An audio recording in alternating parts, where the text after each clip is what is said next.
Well, Martin RN with another videos.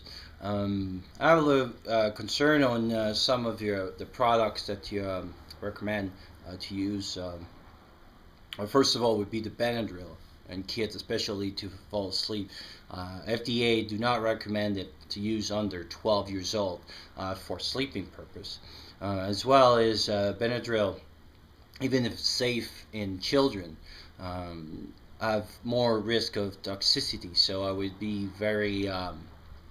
use it very wisely for allergy, as well as personally in my kit I use Reactin, which has less drowsiness and higher prolonged effects. So it's the 12 hours one. So instead of Benadryl, which is about 4 to 6 hours, plus the drowsiness that you have, especially in tactical environment, if this kind of scenario discussed, I think I would use more the Reactin for smaller, obviously for severe allergy, but now you're starting to talk about epinephrine use as well. So for small to medium allergy, usually I use Reactin.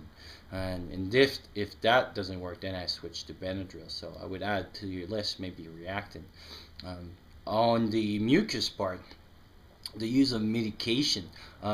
Personally, I find the problem with medication to use in the kind of scenario that's been discussed is that you can run out of those medication. There's better techniques, humidify, vapor, clapping, that can be used, and that could have a much better effects on the mucus and the clearing of the mucus, as well as spirometry and exercise for the lungs that could clear those mucus and decrease the issue of mucus than just taking pills. Especially just if you just take a pills, then the only thing you're doing basically is you clear. Us, when I was working ICU, we used to do that a lot over on a patient and preventing atelectasis and accumulations of mucus.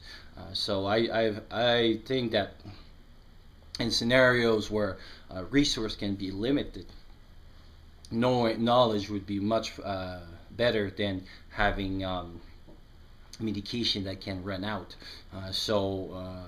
Use of clapping, humidify water, so vapors that you can sniff it and kind of humidify, and clapping and moving. It's much better suitable than pills.